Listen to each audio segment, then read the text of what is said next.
E lá em Lucas, capítulo 15, não, capítulo 19, desculpa. Lucas, capítulo 19, de 11 a 28.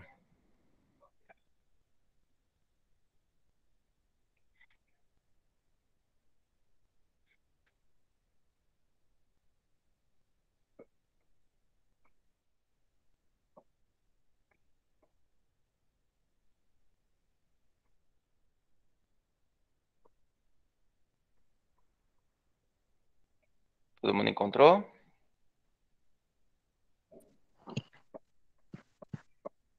Sim.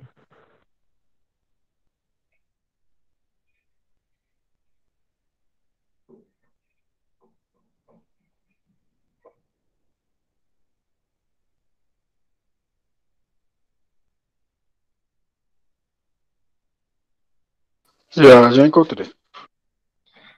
Quem pode proclamar para a gente esse evangelho?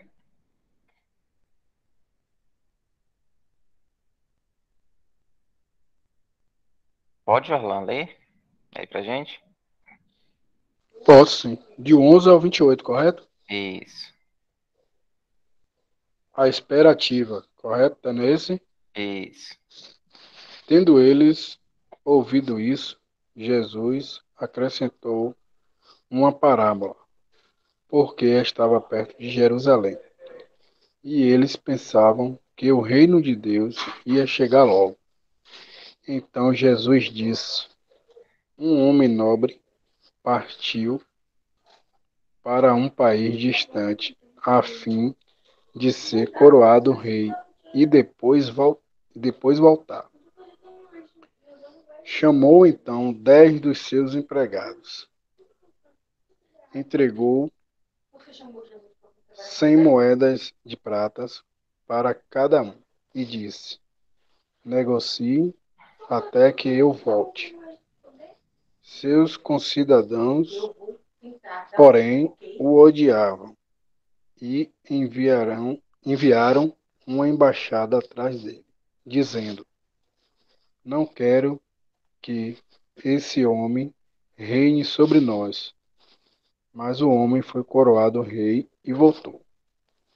Mandou chamar os empregados, aos quais havia dado dinheiro, a fim de saber quanto haviam lucrado. O primeiro chegou e disse: Senhor, as 100 moedas renderam 10 vezes mais. O homem disse: muito bem, empregado. Bom,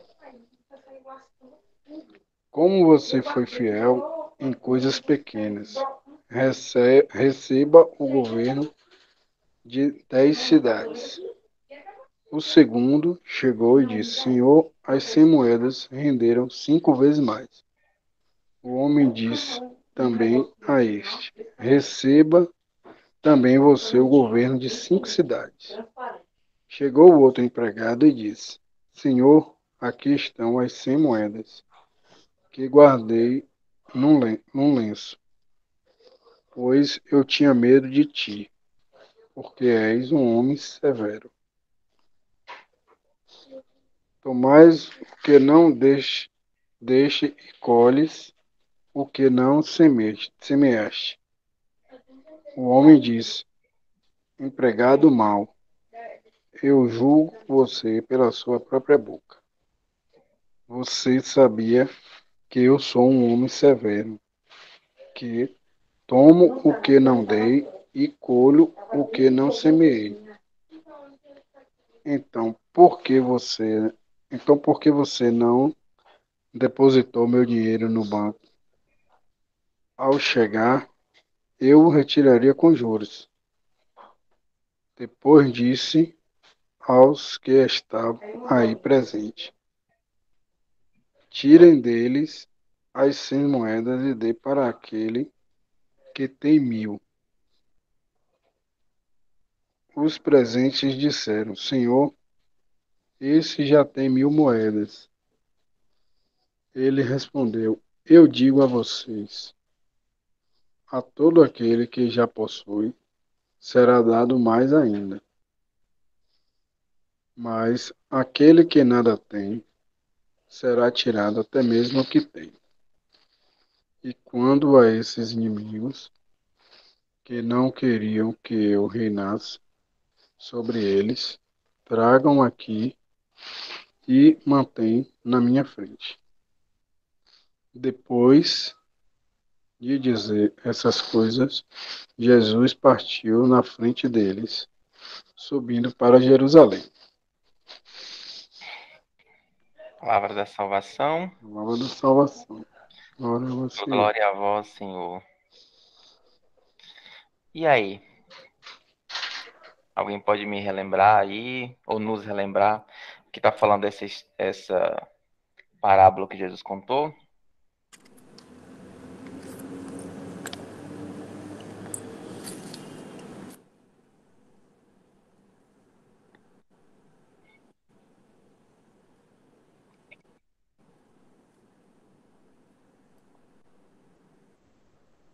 Ninguém?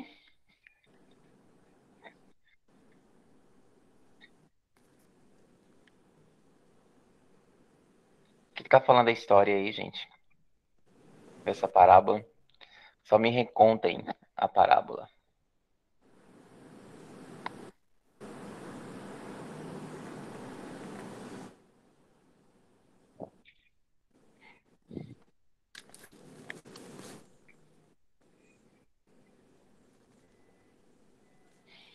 Quer que leiam de novo, é?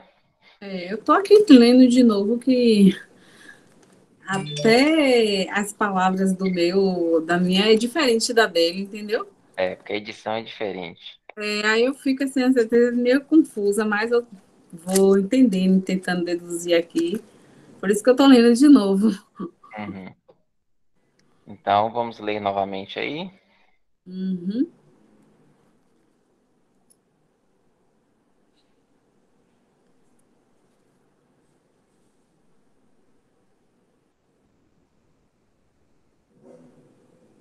Eu vou lendo aqui, mas a minha tradução é igual a dele, tá? Ah, tá certo. Tendo eles ouvido isso, Jesus acrescentou uma parábola, porque estavam perto de Jerusalém e eles pensavam que o reino de Deus ia chegar logo. Então, Jesus disse: um homem nobre partiu para um país distante a fim de ser coroado rei e depois voltar. Chamou então 10 dos seus empregados, entregou 100 moedas de prata para cada um e disse: negociem até que eu volte. Seus concidadãos, porém, o odiavam e enviaram uma embaixada atrás dele, dizendo: não queremos que esse homem reine sobre nós. Mas o homem foi coroado rei e voltou. Mandou chamar os empregados, aos quais havia dado dinheiro, a fim de saber quanto havia lucrado. O primeiro chegou e disse: Senhor, as 100 moedas renderam 10 vezes mais. O homem disse: muito bem, empregado bom. Como você foi fiel em coisas pequenas, receba o governo de 10 cidades. O segundo chegou e disse: Senhor, as 100 moedas renderam 5 vezes mais. O homem disse também a este: receba também você o governo de 5 cidades.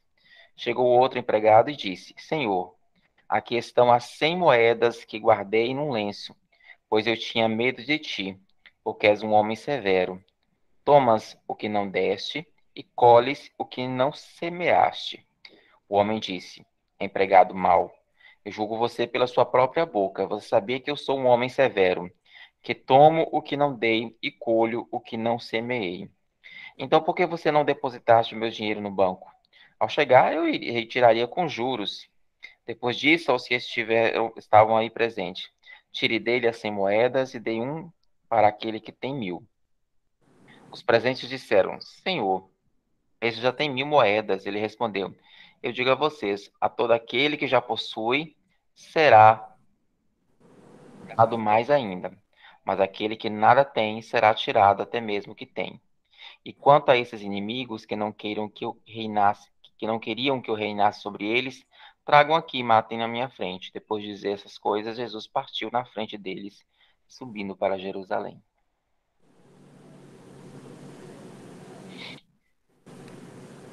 E aí?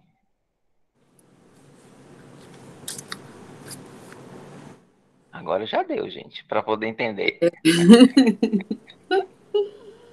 É engraçado que, diferente da palavra parábola, né, do filho pródigo, que falava que mesmo quando a gente não tem nada, não é merecedor, Jesus nos dá sua misericórdia, né? Uhum. Eles dão sua misericórdia. Esse aí já vai num caminho diferente. O que eu entendi isso aí? Talvez seja a palavra de Deus, né? As boas novas, que a gente tem que investir, angariar, espalhar para conseguir obter retorno em cima disso, né? Tipo, nós temos que trazer novas vidas para Cristo. E a gente não pode guardar essa as boas novas somente para a gente, né? A gente não pode ficar guardado e escondido. A gente tem que ir atrás e difundir a palavra. Foi minha interpretação, né? Uhum, certo. Alguém mais?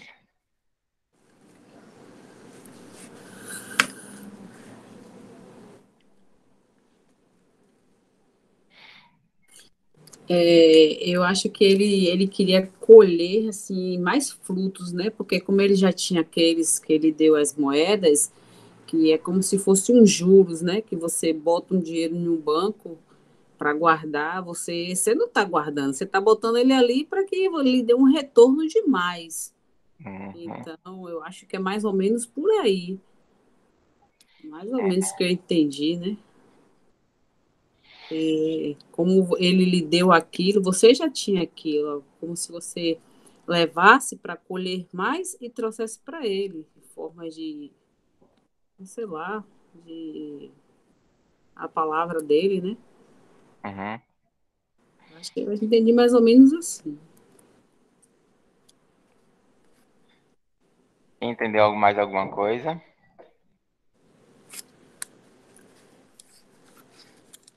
Vamos, gente, vamos acordar aí.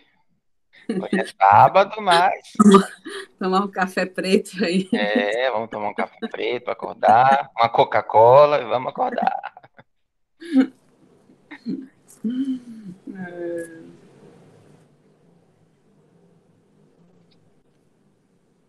Pode dizer sem vergonha, porque se não for dentro da compreensão daquilo que o texto está realmente dizendo, a gente vai aos poucos aprendendo, né? Importante que a gente aprenda. Nós estamos aqui para isso, para aprender.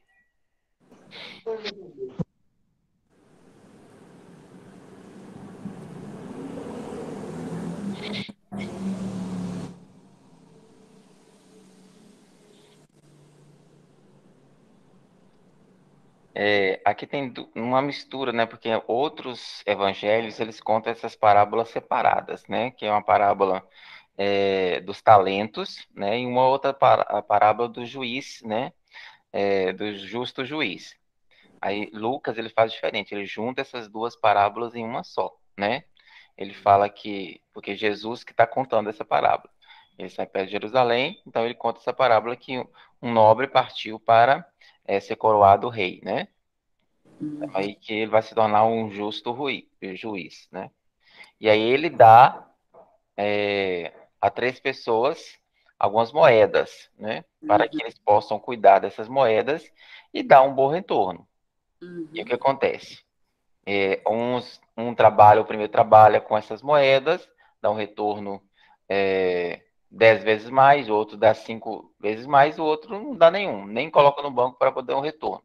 Ele dá uma resposta, né, a cada um de acordo o resultado que teve de investimento. E o que quer dizer isso para a nossa vida? Jesus nos dá muitos talentos. Deus nos dá muitos talentos na nossa vida. Há uns, e não é que um seja mais importante que o outro, mas que uns são diferentes de outros, às vezes até iguais a outros, né? Então, alguns ganham mais uns outros talentos e trabalham em cima desses talentos, né? E dão um retorno maior. Outros, eles acabam guardando seus talentos, né? Todos os seus dons, e não coloca à disposição do reino, não coloca à disposição e a serviço do reino de Deus, como o Robson estava dizendo. Nós temos que nos colocar, colocar todos os nossos dons, todas as nossas potencialidades a serviço desse reino de Deus, esse reino que Jesus veio estabelecer, Jesus sendo esta boa nova, porque, como diz no próprio Evangelho os estudiosos, a antiga aliança, né, onde é fechada nos 10 mandamentos, com Moisés e tal, e vem a nova aliança, que é centrada nessa boa nova. A boa nova é o próprio Cristo. No Antigo Testamento vai se anunciar, né, a boa nova, que vai se realizar no Novo Testamento, que é o próprio Jesus. E nós temos essa missão de colocar em prática tudo aquilo que a gente receber dessa boa nova desse Jesus, para que esse reino de Deus se estabeleça. Por isso que é colocada a questão do reino, né? O juiz que vem, esse juiz que vem para ordenar as coisas, para colocar as coisas no lugar, né? E ele é justo, né, diante das suas potencialidades, diante das suas realidades em que ele nos dá algumas coisas, mas ele quer um retorno. Aí nós estamos sendo pelo menos práticos, né? Nesse sentido de que os dons que nós recebemos, nós devemos colocar em prática, né? E às vezes ele nos dá muitos e diversos dons que a gente acaba matando esses dons ou escondendo esses dons e não fazendo o que realmente é pedido com eles, colocando à disposição para que o reino de Deus aconteça, né? E isso se dá em diversas coisas que a gente poderia fazer, né? Ajudando o próximo, colocando à disposição em trabalhos pastorais, colocando à disposição nos nossos próprios trabalhos, né, profissionais. Então, tudo isso dá-se para colocar os nossos talentos em disposição ao serviço de Deus. Vocês conseguiram captar dessa forma ou não? Ou tem alguma coisa mais para acrescentar? Não, acho que agora você explicando, eu pude entender melhor, né? Porque aí é uma verdade.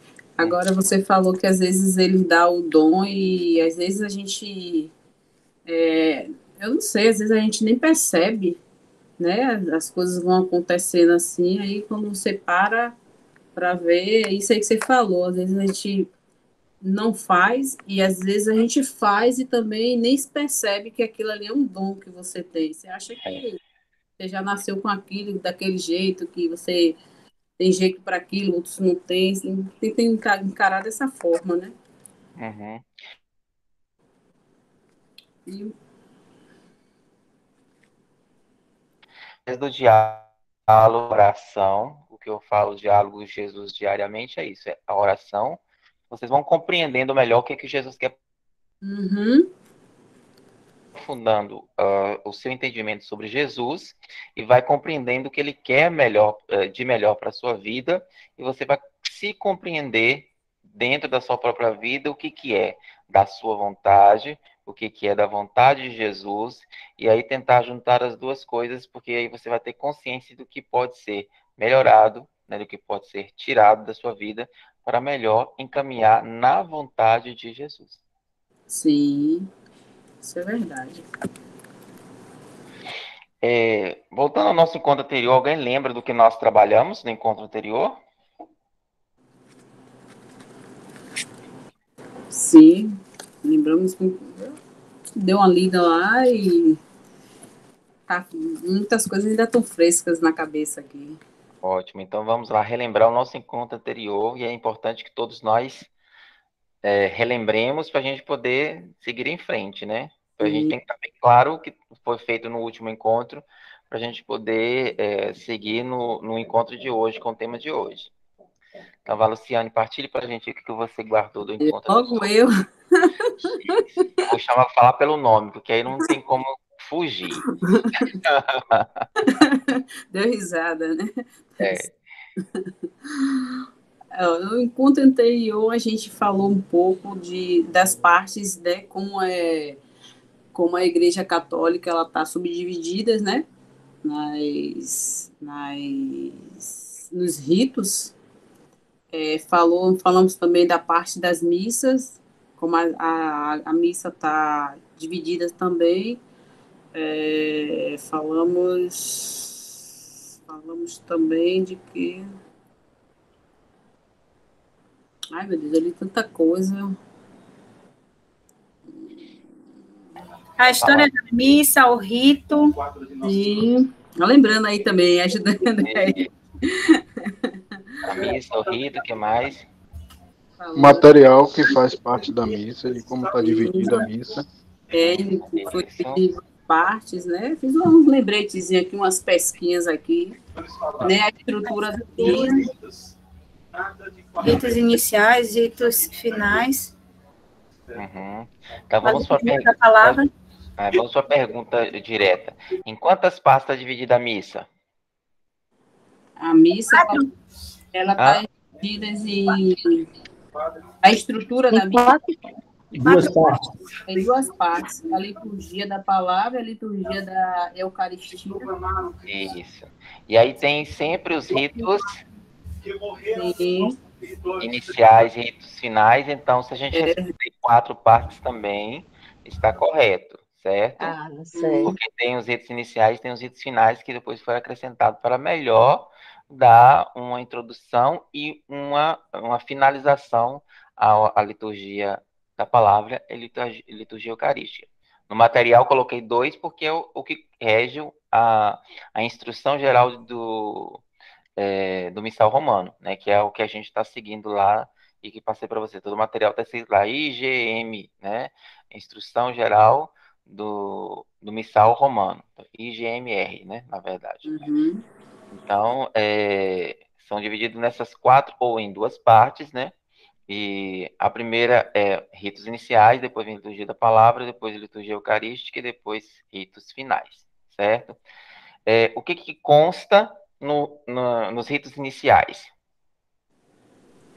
Os ritos iniciais... Você fala o que, assim? O que... Isso eu estou colocando em 4 partes, né? Porque pode ser em 2 ou em 4. Vamos dividir por 4. Nos ritos iniciais, inclui o quê? Eu vou falar pelo nome. Entrada. A entrada, o que mais? Sim, a entrada. Saudação. O que mais? Saudação. Isso. Depois o ato penitencial, né? Isso. Glória. Leitura eucarística?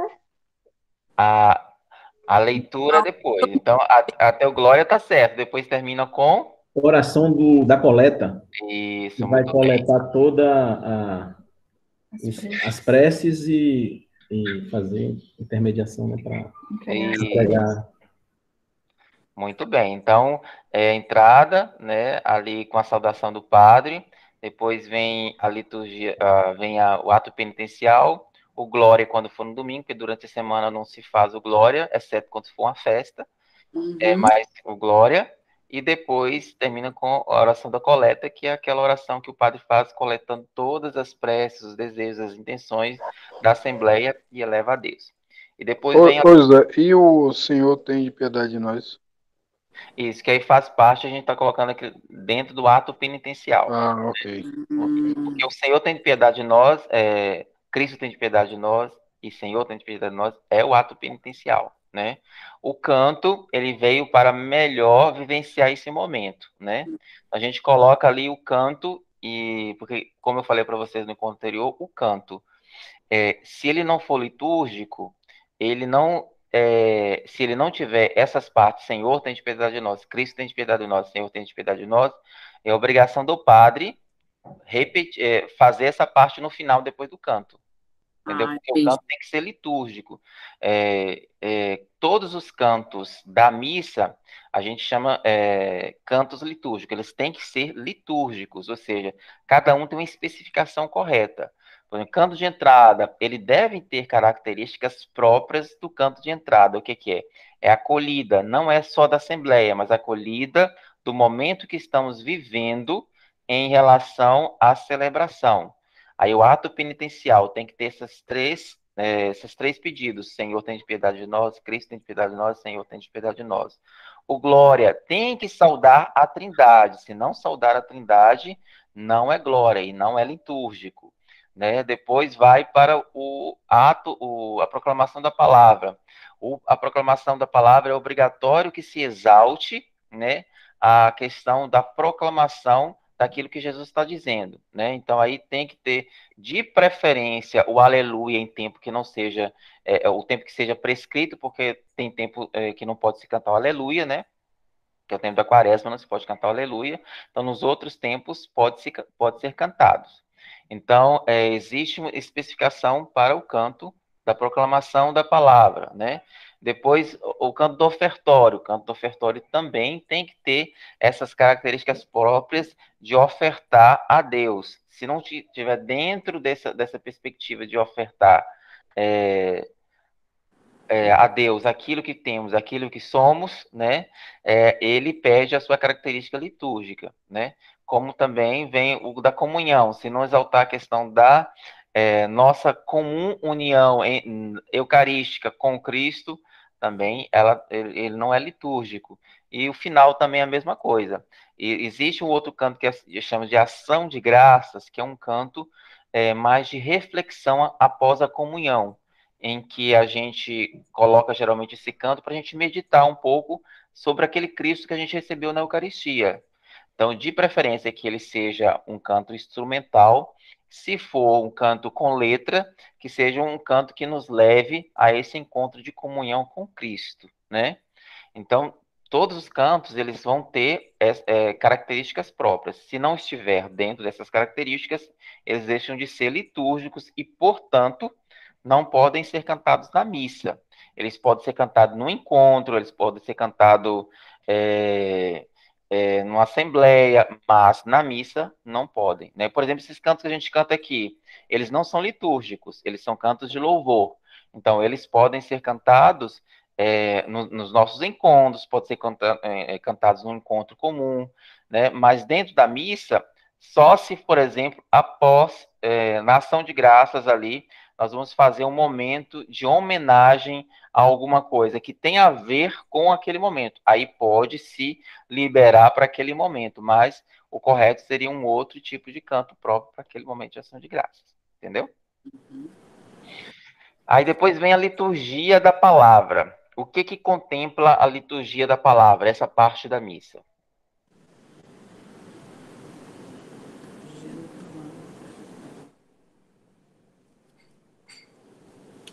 Aí são todas as leituras. A primeira leitura, o salmo, a segunda leitura, a proclamação do evangelho, o evangelho. E a homilia. Homilia, só? A profissão de fé. Aí termina no credo, né? Isso, termina com creio, né?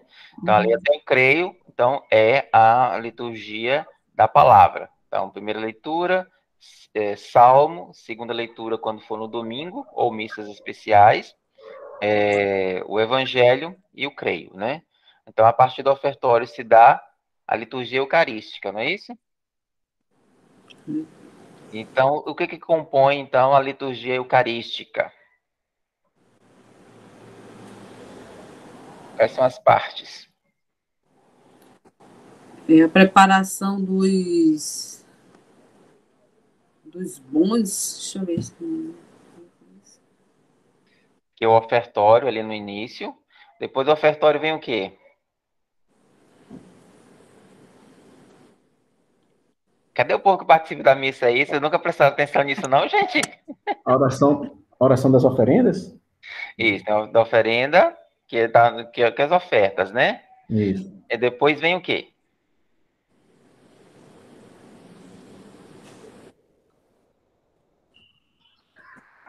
Vem a segunda parte, que aí, quer dizer... A oração eucarística. A oração final, né? Não, é a oração eucarística. Dentro da liturgia eucarística, começando pelo ofertório, tem a oração eucarística. Depois do ofertório, tem a oração eucarística. Aí a oração eucarística, ela é dividida por algumas partes dentro dela. Certo? Entendido aí? Dentro da oração eucarística, ele começa, o padre, ele estudou muitos anos para isso, né? Então, assim, o padre ele já sabe qual é a oração que se deve usar daquele dia. E aí utiliza-se muito a questão do dia específico, né? Por exemplo, se for um dia de um santo, se for um dia de uma santa, se for um dia de um Marte, se for o dia de um Papa, ou o dia da Cátedra de São Pedro, São Paulo, já tem uma introdução dessa oração eucarística, estou colocando como introdução, né? Da oração eucarística própria, então ele vai fazer essa parte. Depois vem o santo, né? Que a gente é como se fosse o parabéns de Jesus, é nesse momento que a gente está cantando parabéns para Jesus. Então, por isso que o santo deve ser em todas as vezes cantado. É claro que nem sempre a gente tem cantores, etc., mas deve ser cantado, né? Então, o santo, depois vem a parte que ele faz a consagração, né? Que aí a gente vai ajoelhar, aquela parte que bate o sino, que eu falei para você, tal, a gente ajoelha, ele faz a consagração, depois ele vai rezar por algumas coisas, né? Ele reza pela igreja, reza pelos os que já partiram dessa vida, que são os mortos, reza pelos santos, né? E depois ele vai rezar pela paz, né? Antes disso, ele vai pedir também que nós rezemos o Pai Nosso, né? E depois vai terminar com a oração da paz, né? Que é pedindo que todos... Antigamente era que todos se deem a mão, façam a oração da Natal, mas agora que a gente está colocando no final essa oração da paz, e também, pelo tempo da pandemia, não se está se fazendo para não correr riscos quando se dar as mãos, etc., né? Aí depois dessa oração, vem uma oração própria que o padre faz, que é do Cordeiro, né? Cordeiro que nós fazemos juntos, né? Cordeiro de Deus que tirar o pecado do mundo, tem piedade de nós, Cordeiro de Deus que... e por aí afora, né? Depois ele faz uma outra oração, e aí a distribuição ou partilha da comunhão, certo? A partir da comunhão, aí depois vem o momento de ação de graça, que é aquele momento que eu falei para vocês, que tem música específica e própria, né? Depois da ação de graça, tem uma oração, né? Que ele fala, oremos, a gente fica de pé e aí começa. Essa oração que ele fizer, depois ele dá os avisos, ou ele ou o comentarista dá os avisos, e aí dá a bênção final, né? Certo? Que aí já começa, depois da comunhão, né? Aí já começa os ritos finais, que aí é a bênção, né? Que aí vem oremos, depois vem a bênção. A bênção já compõe a parte da parte final, né? Que são as finalizações, o rito final. Deu para compreender um pouco essa missa aí, a estrutura? Deu, né? Depois a gente vai passar a atividade para que vocês assistam a missa olhando todas essas partes, para ver se vocês conseguem captar todas essas partes, né? Das nossas missas, para poder compreender melhor, né? É importante nós ressaltarmos também, antes de a gente iniciar o novo tema, que para cada parte dessa da missa, a gente tem que estar com uma certa disposição ou colocação diante do altar, que é o local central ali nosso. Vocês já sabem que nós ficamos muitas vezes em pé, ficamos muitas vezes sentados, muitas vezes a gente ajoelha, não é isso? A intenção disso para a nossa vida, para a nossa vida litúrgica naquele momento, né? Se vocês perceberem, nos ritos iniciais, a gente vai passar em pé. Por quê?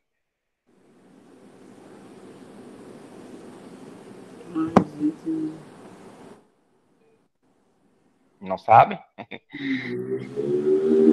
Nós estamos iniciando uma celebração, uma festa, então nós estamos acolhendo algo ou preparando algo para vivenciar naquela festa do sacrifício, né? Vamos colocar assim, festa do sacrifício, entre aspas, né?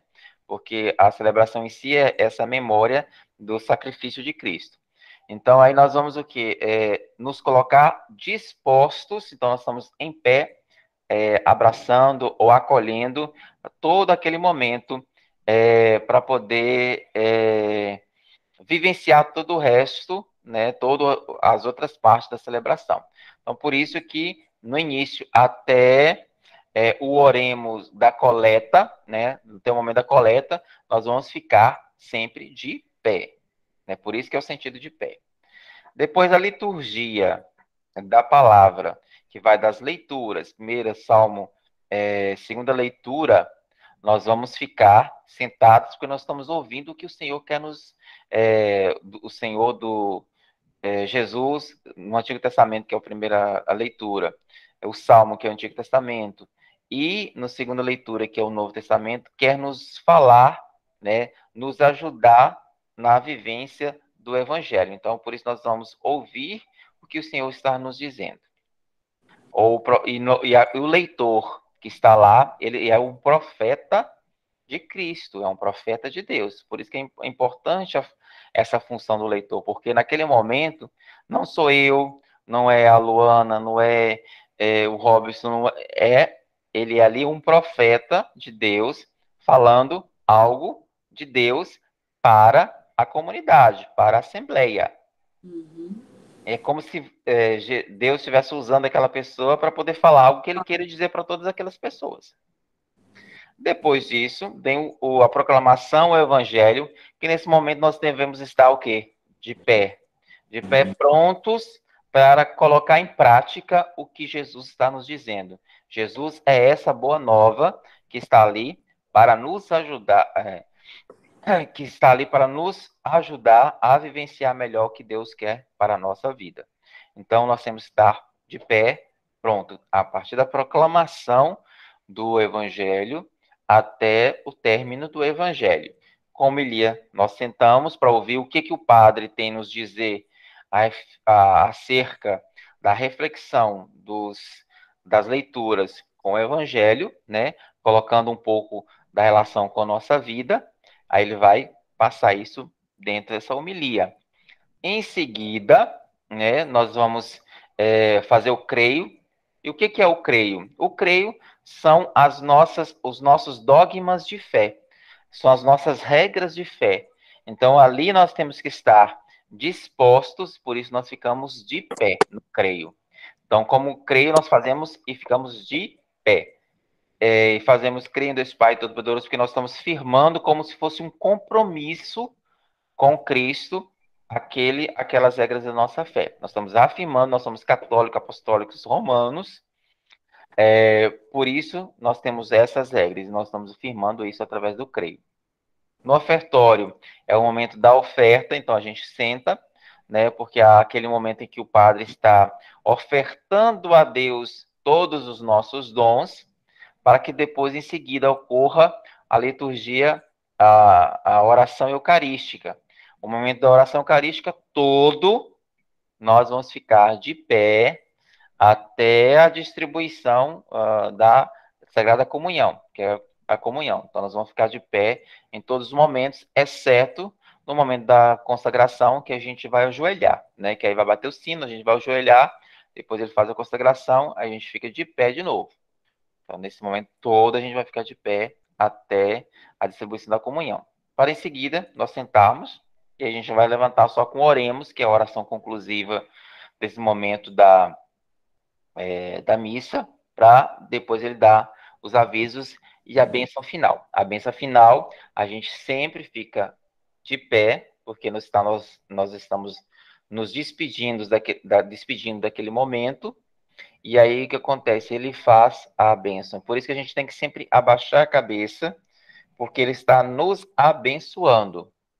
Então, por isso que se chama bênção final.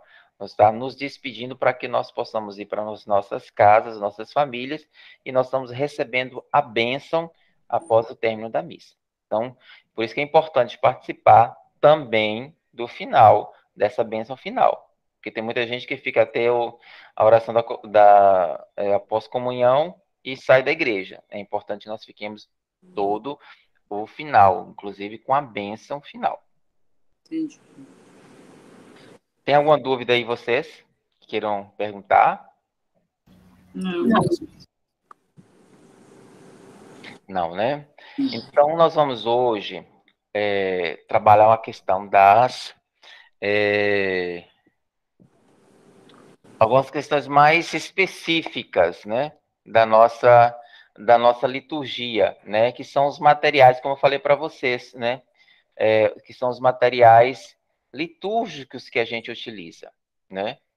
Não sei se vocês conseguem ver quando vocês estão lá no altar, né? Ou vocês estão lá na Assembleia, conseguem ver os objetos todos que o padre utiliza, ou que a gente está utilizando na celebração. São muitos os objetos. Seria importante que vocês, pelo menos, guardassem os mais importantes, né? Se não puderem guardar todos, mas que guardassem pelo menos os mais importantes para o próprio conhecimento, que a gente, quando conhece, né, a gente consegue vivenciar melhor, né? Então, hoje nós vamos ver a questão do espaço litúrgico, que é o que está dentro da igreja, e os objetos litúrgicos que a gente utiliza na missa.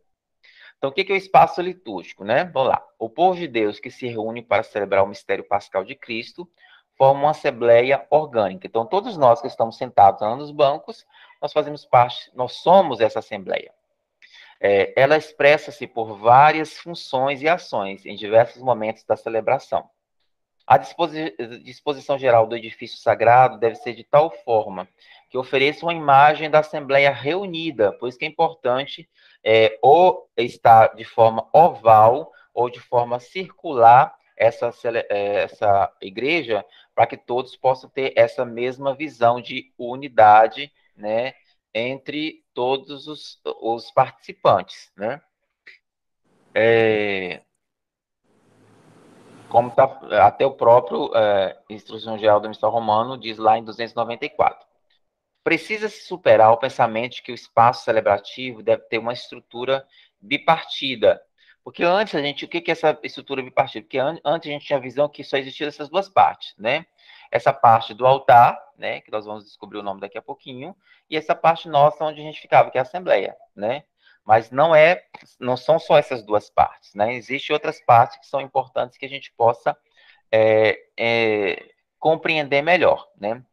Ou seja, esses dois polos é o presbitério, que é o lugar onde ficam lá os ministros, e o padre, e a nave da igreja, que é o povo, né? Então, são três polos que devem ser valorizados na relação com a Assembleia Litúrgica, que é o altar.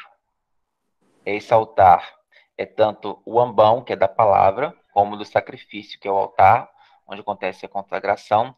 A sede, que a gente vai descobrir daqui a pouco o que é, e eu já falei que é o ambão. Então, esses três lugares, eles têm uma correlação e uma valorização que antes não se tinha muito, né? Tanto que se dava mais valor apenas ao altar, que a gente hoje fala assim, o altar, né? Parecendo que só existe um altar. No presbitério, que é esse local onde ficam os ministros, etc., que a gente vai ver mais específico daqui a pouquinho, ele contém esses dois altares, que eu já falei para vocês que são o ambão, que é o altar da palavra, e o altar do sacrifício. O que é o presbitério, né? Presbitério, quando a assembleia for numerosa, o presbitério deve ficar num plano mais elevado para facilitar a visibilidade acústica, mas não excessivamente elevado para não parecer distante do povo. Ao contrário, deve dar a ideia de estar inserido na assembleia, em pequenas capelas, esse desnível é até desnecessário, né? O presbitério deve ter espaço suficiente para as peças necessárias e para a mobilidade do presidente e dos ministros. E o que é o ministério? Essa parte que é um pouco mais alta, né, onde ficam os altares, que é o ambão do altar do sacrifício, e também lá atrás as cadeiras, né, do presidente e dos ministros, e alguns lugares quando não tem uma sala específica, que a gente chama de capela eucarística, né, então se coloca o sacrário também.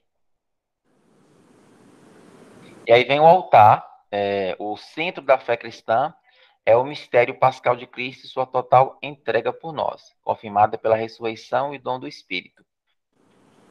O altar representa, ou seja, traz-nos sempre presente na memória, este mistério, sua entrega total por nós, ontem, hoje e sempre.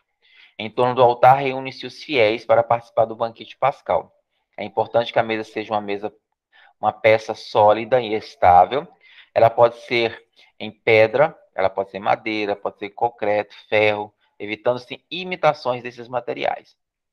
O altar deve ocupar um lugar que seja o centro, para o qual a atenção de todos os fiéis naturalmente se dirija, buscando sua participação. Evite-se todo distanciamento em relação à Assembleia. O ambão, como eu falei para você, que é um outro altar, né?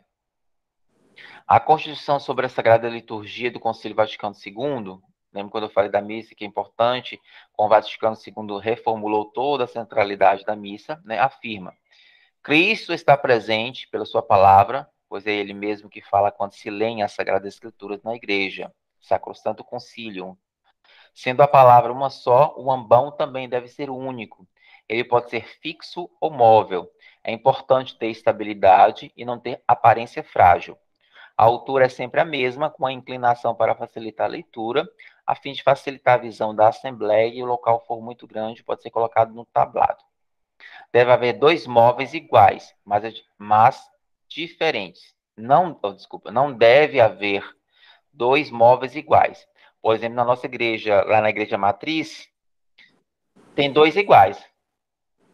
O ambão e a mesinha que o comentarista fica. Não é o correto. Já é liturgicamente incorreto aquilo lá, certo? Primeiro, o comentarista nem deveria ficar no presbitério, onde fica. Ele deve ficar sempre numa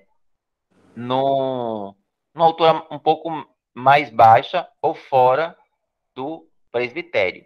Porque vamos colocar assim, o local onde fica o comentarista, ele deve ser uma pessoa discreta, não deve aparecer. O que deve aparecer ali é o presbitério, toda a questão litúrgica que envolve o presbitério.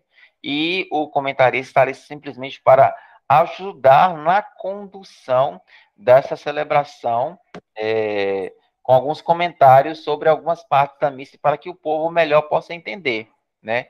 Isso vem de há muito tempo, porque a nossa missa que era em latim, muita gente não entendia, depois houve a tradução depois do Concílio Vaticano II, né, para a nossa língua mãe, e aí muita gente não entende. Então, por isso que os comentaristas, eles vêm nos ajudar nesse sentido de nos orientando dentro da celebração, né, porque o padre, se ele fizer isso, ele parece que perde um pouco da centralidade litúrgica do que ele está fazendo. Então, por isso que existe esse comentarista para ajudar nessa questão de estruturação, de amarramento ali dentro da celebração.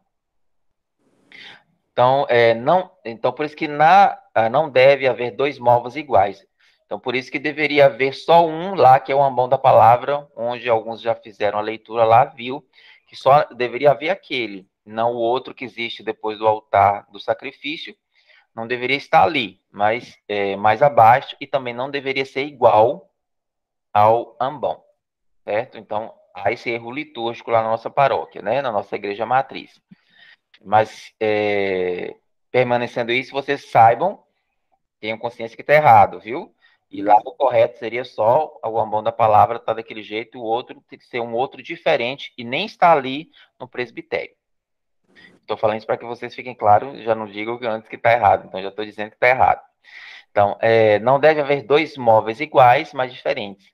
Um para a palavra, que é o ambão, e o outro para os comentários, que é a estante. Para a estante móvel, deve prever um outro local fora do presbitério, que é aquilo que eu já disse para vocês. O Catecismo da Igreja Católica, que é o SIC, né, relata sobre o ambão, que é a dignidade da palavra de Deus, e exige que exista na igreja um lugar que favoreça o anúncio dessa palavra, para a qual, durante a liturgia da palavra, se volta espontaneamente a atenção dos fiéis. E aí vem a sédia, né? O que é a sédia? É aquela cadeira principal onde senta o presidente da celebração. Vocês sabem que toda missa tem um presidente, né? O padre está lá em nome de Cristo, ou seja, em persona Christi, então o padre é o presidente da celebração. Se acaso o bispo estiver lá, será o bispo, então o bispo será o presidente da celebração. Então ele senta na sédia ou sede, o nome dessa cadeira principal, onde o bispo ou onde o padre vai sentar, ou seja, o presidente da celebração senta, se chama sédia ou sede, certo? Quem preside a liturgia é o próprio Cristo, na pessoa do presidente da Assembleia Litúrgica. O sacerdote que preside a Eucaristia é o sinal sacramental de Cristo, Jesus, que está presente, mas de maneira invisível. A cadeira, sede, é o lugar daquele que preside a celebração, juntamente com o ambão e a mesa da Eucaristia. Constitui os três principais elementos do presbitério. Né? Então, esses são os três principais elementos do presbitério, que é a sede, o ambão e a mesa da Eucaristia, que a gente chama de altar do sacrifício. A cadeira nunca deve ser colocada em frente ao altar. Ela deve expressar e valorizar sua função e sua simbologia. Deve ter unidade, forma e estilo com outras peças. Caso sejam colocadas cadeiras para os demais ministros, que estas sejam diferentes da cadeira da presidência, mas mantenham o mesmo estilo e forma. Como vocês podem perceber, em algumas missas especiais, principalmente aos domingos, se tem uma cruz dessa, que a gente chama de cruz processional, ou seja, ela vem introduzindo a entrada da procissão, por isso que vem de cruz processional, né? Ela vem, da nossa igreja matriz é igual a essa, a gente pega essa cruz aí só, essa parte de baixo, ela já está lá do lado do altar, então a pessoa vai entrar com ela na frente, e depois, quando chegar lá na frente, vai fazer a reverência, e ela encaixar nessa parte de baixo que fica lá do lado do altar, sendo que a cruz tem que ser virada para a Assembleia. Então, o missal romano orienta sobre o uso da cruz processional, em vez de grandes crucifixos pendurados nas paredes, para simbolizar que a cruz acompanha o cristão em sua caminhada, mas a meta é a ressurreição, a glória e a vida. A cruz processional deve apresentar a imagem do crucificado, que é o Cristo, ser pequena, de 30 a 50 centímetros, feita de material e forma que estejam em harmonia com as demais peças do presbitério. Após carregada em procissão como sinal de Cristo morto e ressuscitado, ela deve permanecer junto ao altar, como a gente faz na nossa celebração.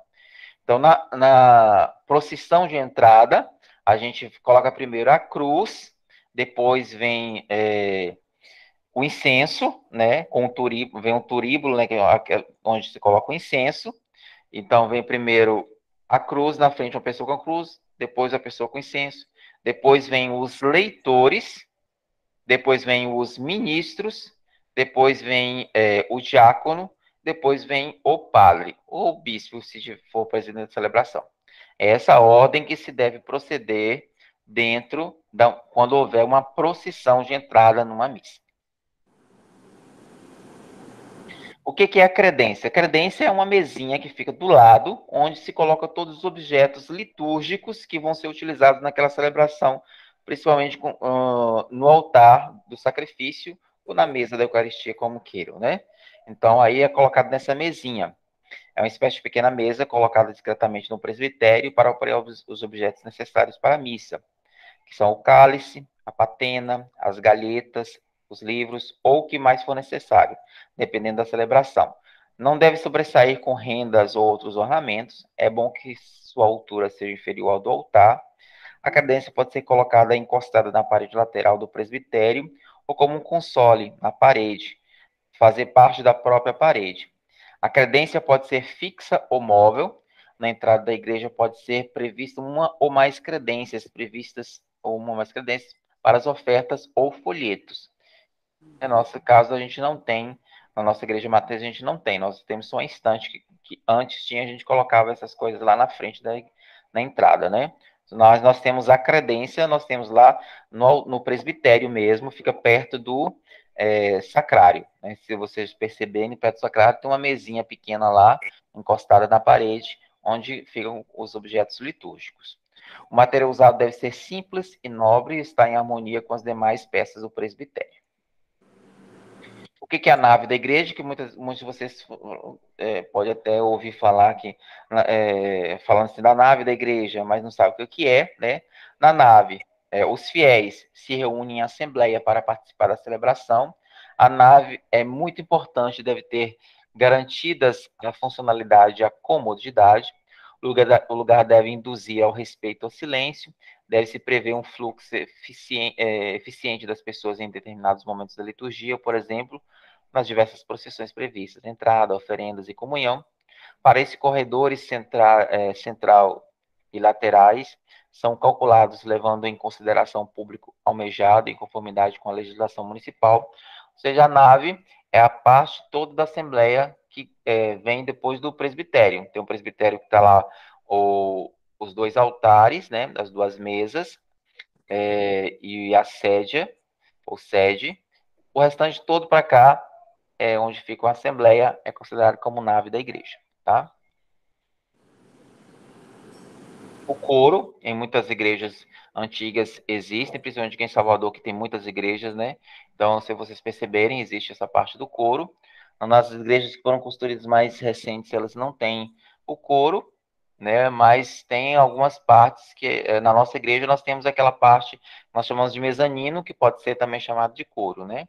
É onde os músicos ficam para cantar, certo? Ou colocam os instrumentos musicais então eles devem ficar lá. Mas geralmente nas igrejas antigas, elas ficam no fundo, em cima, né? Onde os cantores ficam de lá, cantando as músicas para as celebrações.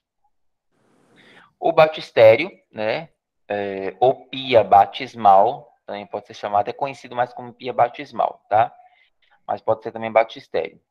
Na construção do batistério, seja destacada e realçada a dignidade do sacrário do batismo, seja o lugar adequado para celebrações comunitárias, convém projetar uma sala batismal, né? As igrejas estão todas reduzidas e não tem tantos espaços, por isso, antigamente, né, existia tipo uma pequena piscina onde era banhado as pessoas, né?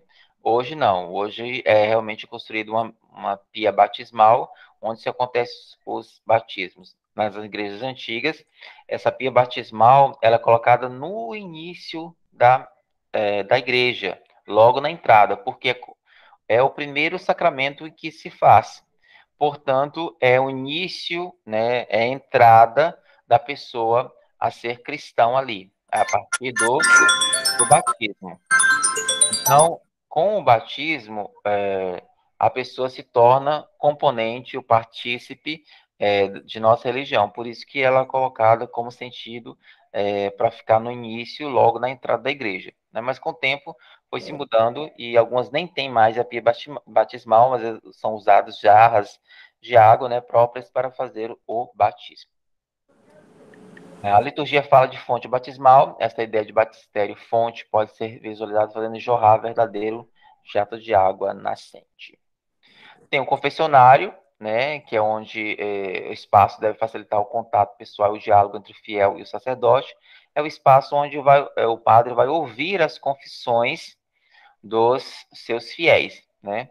Na nossa igreja, lá na igreja matriz, ele fica do nosso lado direito, né, lá no fundo mesmo, né? Lá tem o confessionário, né? É ideal que dentro do corpo da igreja se preveja um espaço que ao mesmo tempo faça parte da nave e dela se distingua, né? Como nós temos lá. Essa é a capela do Santíssimo para as igrejas que têm espaço para isso. Na nossa igreja nós não temos, então por isso que o Santíssimo fica no sacrário, no presbitério, mas as igrejas também, aquelas que têm mais espaços, ou quando foram construídas, pensou-se nessa capela do Santíssimo, onde fica o sacrário e lá fica o Santíssimo exposto, né? Que é o centro de espaço celebrativo, é o altar no qual o pão é consagrado e repartido. A reserva eucarística deve ficar fora do presbitério, numa capela própria para oração individual e comunitária. Por isso, quando a gente chegar na igreja, o primeiro local que a gente deve ir é onde está o sacrário e fazer a nossa reverência, a nossa oração, porque Jesus está presente lá, certo? Naquele momento, no Santíssimo ali exposto. Nessa capela, eventualmente, pode ser celebradas missas com menor número de fiéis. Caso não possa haver capela do Santíssimo, é possível colocar um tabernáculo no presbitério, como é o nosso caso, mas em harmonia com o altar, o ambão e a cadeira presidencial. O sacrário deve ser digno e nobre, imóvel e sólido, necessita ter fechaduras, não pode ser transparente.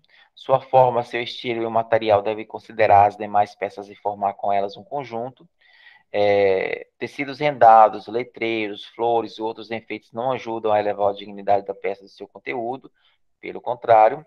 A lâmpada do Santíssimo acesa indica a presença da reserva eucarística, ou seja, Cristo está ali presente. Então, por isso que todo sacrário, onde tiver um sacrário que Cristo esteja, então a luz vai estar acesa lá. Antigamente era uma vela, né? Mas com o tempo, né, a gente fez essa adaptação de colocar a eletricidade e uma lâmpada, né? Que aí permanece para sempre, não precisa a gente estar trocando toda hora, como é o caso se fosse vela. Pela força de seu simbolismo, deveria ser alimentado por material vivo, né? Que é óleo, cera e parafina. Contudo, a lâmpada elétrica também é permitida. Deve-se evitar rigorosamente a utilização imprópria de recursos tipo luz neon, frases luminosas e outros artifícios inadequados para o sacrário. O mobiliário da Capela do Santíssimo deve ter genuflexórios, que é aquele local onde a gente ajoelha, para proporcionar momentos de oração e adoração ao Santíssimo para quem preferir utilizar a posição de joelhos. Esse é o ato da igreja, nem todas as igrejas têm, mas algumas mais antigas ainda existia, que é um espaço onde ainda não se entrou dentro da igreja, mas que é um espaço que faz parte ainda, que faz parte da igreja, né? Que ainda aquela parte fora, né? Mas ela faz um todo com a igreja. O átrio é o lugar que dá entrada à igreja. Ela separa o exterior do interior. Este local tem a função de preparar a entrada e marcar a passagem de uma realidade para outra. Pode haver uma pia de água benta para que se faça o sinal da cruz, em preparação ao mistério do que vai se participar. É preciso que a porta principal da entrada receba um tratamento diferenciado das demais, pois representa Cristo, a porta. Ela deve ser maior com puxadores mais nobres, podendo ter algum símbolo. Avisos e cartazes que pode ter, como todas as igrejas têm, né? A iconografia, que são as imagens utilizadas, né?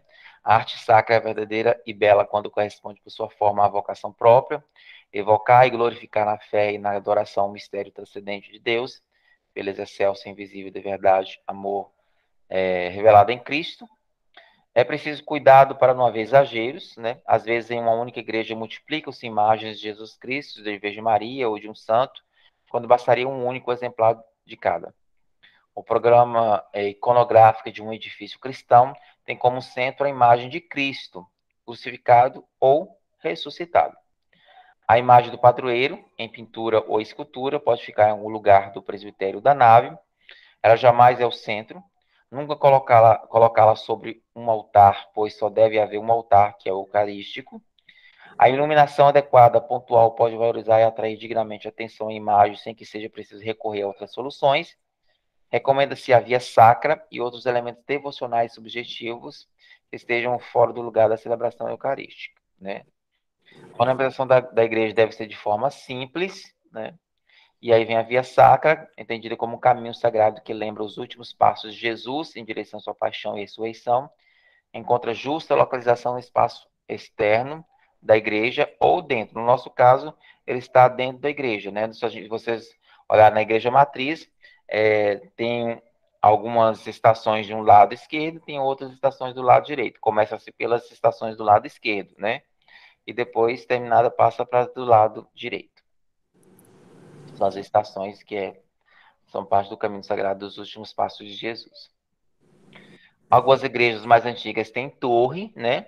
Houve um tempo que a torre marcava o centro geográfico da cidade e o centro da vida dos cristãos. Os sinos chamavam para celebrações. Hoje, entretanto, a torre é facultativa, pois sua construção depende das tradições locais e dos recursos disponíveis para a obra. Pela verticalização das cidades, caso se opte por não construir uma torre, é conveniente que haja algum elemento na fachada direcionado para o céu, como uma cruz ou um pequeno sino. São elementos fortes da igreja edifício, ainda reconhecida por todos. Depois vem a sacristia, aquele local onde o padre faz a troca das roupas, né, para poder ter a celebração, né? Recomenda-se projetar 2 sacristias, uma próxima do presbitério, onde serão guardados objetos de uso litúrgico, e outra junto à entrada da igreja, apenas para a paramentação do sacerdote e ministros. No nosso caso, todas ficam ali atrás do presbitério mesmo. A gente entrando atrás do presbitério está a sacristia, que todos lá, tanto para a paramentação como para os objetos litúrgicos. Toda igreja tem uma secretaria, né? Toda igreja tem os banheiros. E aí nós vamos uns nomes mais, algumas coisas mais específicas, né, que são os objetos litúrgicos que são utilizados na celebração, né? Primeiro, a gente pode falar do corporal, que é um tecido de forma quadrangular sobre o qual se coloca o cálice com vinho e a patena com pão. Ele é colocado em cima do altar, né? Em cima se coloca o cálice, né? No dia que a gente for, no primeiro sábado de agosto, a gente vai chegar um pouquinho mais cedo e eu vou mostrar todos esses objetos para vocês lá na igreja, né? Para a gente poder ter o contato e a prática deles, né? Mas é importante que a gente já saiba o nome, né? Então, corporal é aquele pano, né, de forma quadrangular que é colocado em cima do altar.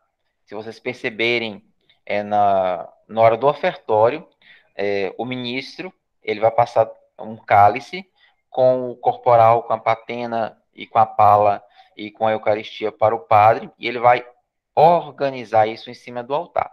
Então, primeiro ele coloca esse corporal e depois ele coloca o cálice com vinho e a água e uma gota d'água. Na frente ele vai colocar a patena com a Eucaristia, com a hóstia em cima, né? Cálice é o recipiente onde se consagra o vinho durante a missa, que esse é o mais conhecido de vocês, porque o padre eleva esse cálice, né? Existe um outro paninho chamado sanguíneo, chamado também purificatório. É um tecido retangular com o qual o sacerdote, depois da comunhão, seca o cálice e, se for preciso, a boca e os dedos. Ele geralmente, também nesse momento do ofertório, a gente passa junto com o cálice. Ele pega, o padre, lógico, ele pega e coloca assim do lado, em cima do corporal, né? Porque caso necessário, né, ele utiliza ali. Existe a patena, que é esse pratinho de alumínio, né? Pode ser dourado ou prateado, né? Pequeno prato é geralmente de metal para conter a hóstia durante a celebração da missa. Vem o manustérgio. O que é manustérgio? É uma toalha com que o sacerdote enxuga as mãos no rito do lavabo. Em tamanho menor, é usada pelos ministros da Eucaristia para enxugarem os dedos. Quando vocês virem no ofertório, o padre, depois de colocar os objetos todos lá no altar, que fazer a oração e a elevação, ele vai até perto da credência, onde o ministro já está, com uma jarra, né, uma bacia, e no braço, se não tiver um outro ministro para segurar esse manustérgio, ele coloca no braço. Esse manustérgio, então ele vai despejar água nos dedos do padre, que ele vai limpar, né, e enxugar esses dedos nesse manustérgio. A pala, que é um cartão quadrado revestido de pano para cobrir a patena e o cálice. E a gente passa isso também na hora do ofertório para o padre e ele organiza isso lá no altar. E aí tá com cores porque ele é utilizado geralmente cada cor de acordo com o tempo litúrgico, né? Que eu já falei para vocês que cada tempo litúrgico tem uma cor diferente. Que a gente já viu isso nos encontros anteriores. Depois vem um castiçal, que é utilizado, que é um utensílio que se usa para suporte de uma vela. O aspersório, né, é um pequeno instrumento com o qual se joga água benta sobre o povo ou sobre os objetos. Então, esse aspersório geralmente está dentro de um pequeno, a gente chama hoje de bacia ou de jarra, né, que a gente coloca esse aspersório dentro, e aí ele tem uns furinhos, né, então a água entra aí dentro, ele pega e asperge o povo. Então, por isso se chama aspersório. Aí a bacia e a jarra, que é utilizado naquele momento que a gente lava a mão do padre, né, em tamanho pequeno, contendo a jarra e a água, para o rito do lavabo, né, na preparação e apresentação dos dons. É que aí a bacia, a gente coloca, tem água nessa jarra, a gente despeja na mão, nos dedos do padre. Tem um véu de âmbula. O que é âmbula? Âmbula é um recipiente que a gente tem, né, onde se guarda as hóstias que são consagradas e não são consumidas. Então, colocado dentro de uma âmbula, né? E essa âmbula, ela tem um véu. A âmbula é tipo um cálice com tampa, entendeu? Então, coloca-se as hóstias consagradas ali dentro dessa âmbula, coloca a tampa, e em cima dessa tampa tem esse véu que se coloca para tampar, né? Então, o que é véu de âmbula? É um pequeno tecido branco que cobre a âmbula, quando esta contém partículas consagradas. É recomendado o seu uso, dando seu forte simbolismo. O véu vela, que significa, né, esconde algo precioso, ao mesmo tempo que revela ou mostra, possui e traz, trazer tal tesouro. Tem o Círio Pascal, que é utilizado, ele é abençoado no sábado de Aleluia, né? Todo sábado de Aleluia, ou seja, anualmente coloca um novo Círio Pascal, que é o novo que representa o próprio Cristo. É uma vela grande, abençoada somente na vigília pascal do Sábado Santo, permanecendo nas celebrações até o domingo de Pentecostes, porque ali é o próprio Cristo que está presente. E aí, quando Jesus sobe ao céu na ascensão do Senhor, ele manda o Espírito Santo. Então, aí é o tempo do Espírito Santo, que é Pentecostes. Então, por isso que ele não fica especificamente após a ascensão do Senhor. Com Pentecostes, a gente chama-se dar uma bênção, né, do Círio, e a gente tira ele do altar no final da celebração de Pentecostes.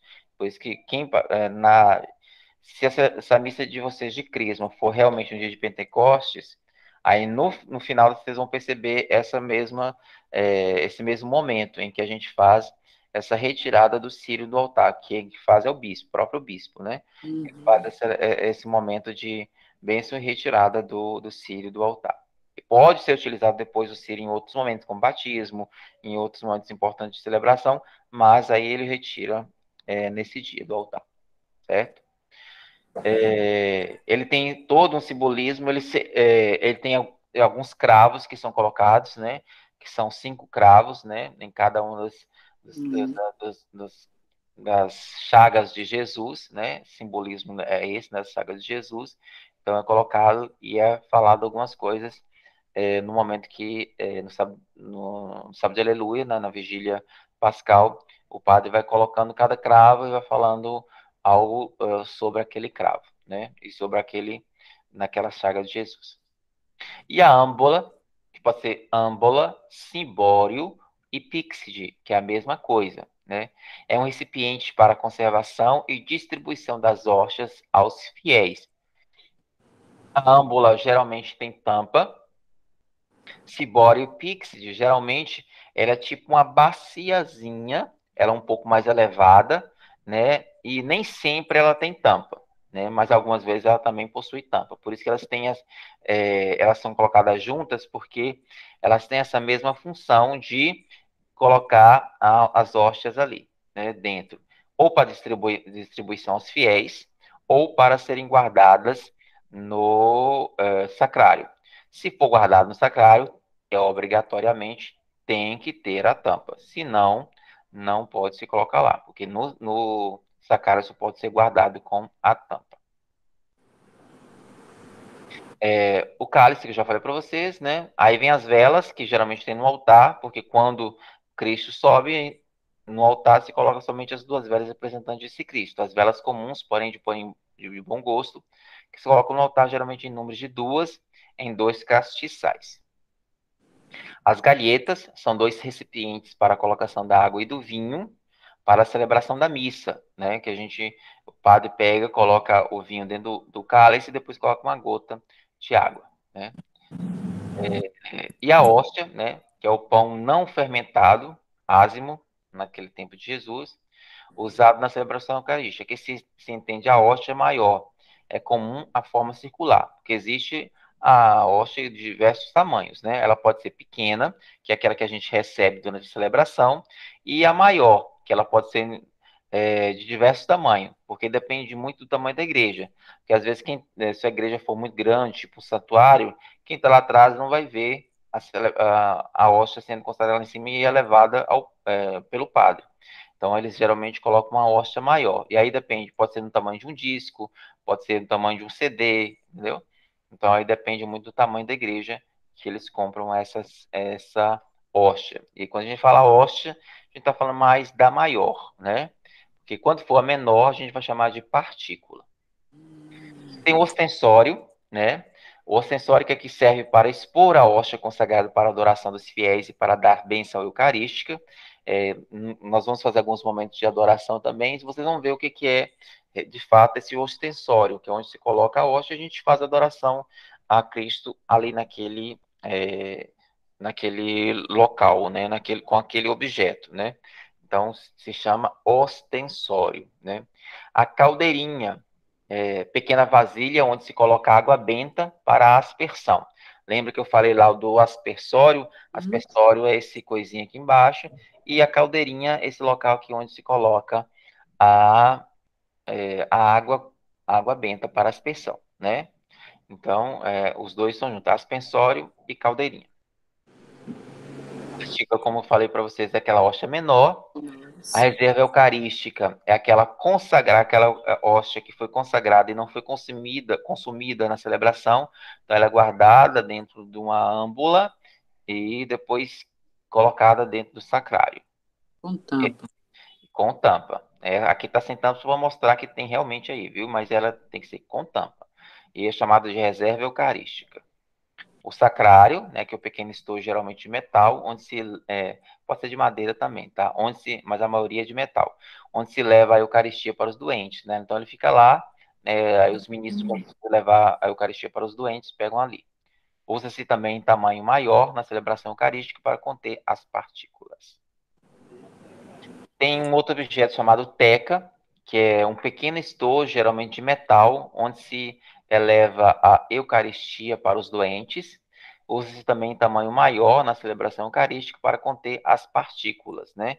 Então, é tipo um mini sacrário, uma vasilhinha pequenininha com tampa, que a gente coloca a Eucaristia quando a gente for visitar algum doente, quer dizer, os ministros, tá? No caso, como sou ministro, então eu tenho a minha. Então, a gente coloca ali para levar para os doentes, que a gente vai chegar na casa do doente, fazer algumas orações, e depois a gente vai distribuir essa comunhão a este doente, porque ele não pode ir na celebração, então a gente tem que fazer essa oração primeiro, depois distribuir a Eucaristia para ele.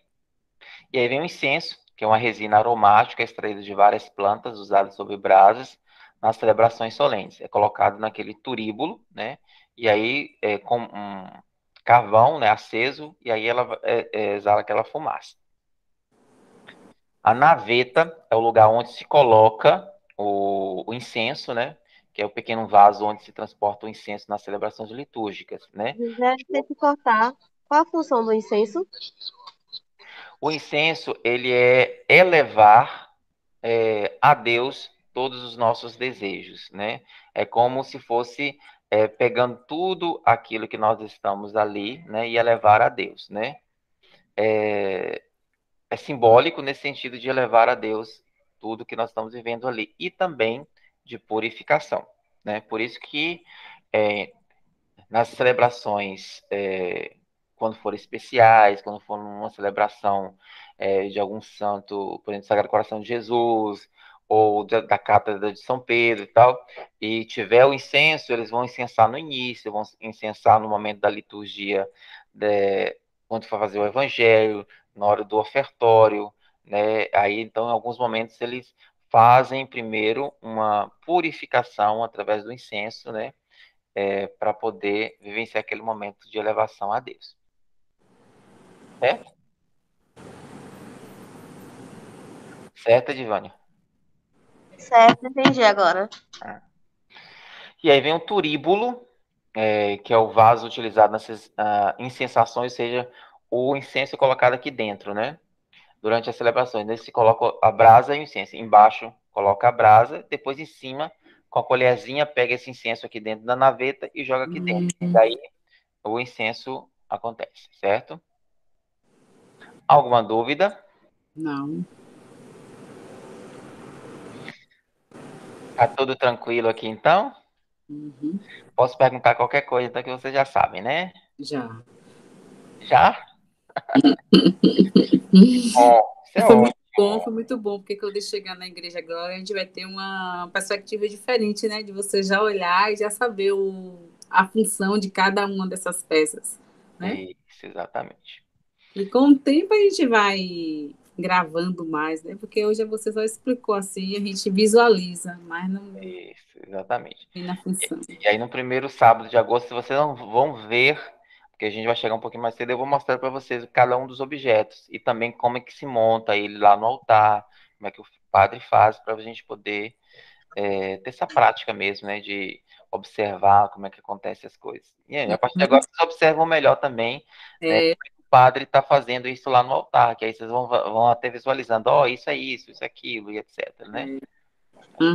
É melhor celebrar, a gente conhecendo as coisas, a gente faz de forma mais completa, né? Muito bom. Ficou alguma coisa que vocês queiram perguntar sobre algum objeto, sobre alguma coisas aí? Não. Não, né?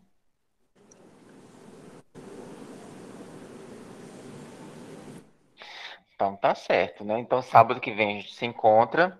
Não esqueça, gente, de participar, não pode faltar, tá, gente? Vamos aí ser firmes no nosso compromisso, né? E sábado que vem a gente tem o nosso encontro e aí a gente já escolhe as pessoas que vão fazer o próximo, na missa de agosto, né? O primeiro sábado, quem vai fazer as leituras, né? Quem vai fazer o salmo, né? Quem vai fazer as preces, para vocês já treinarem e estarem bem tranquilos no dia que forem fazer, certo? Vamos fazer a nossa oração final, então, pedindo a Deus que nos abençoe nesse nosso dia, rezando a oração que nós professamos a Deus a nossa fé.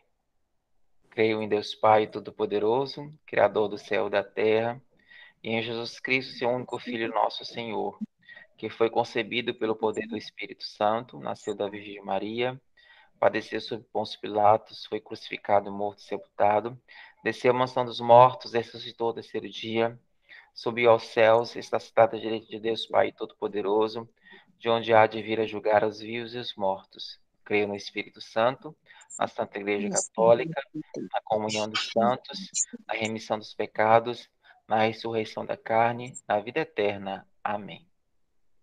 Eu vou passar para vocês também uma folhinha com uma atividade para vocês poderem treinar esses nomes aí, viu?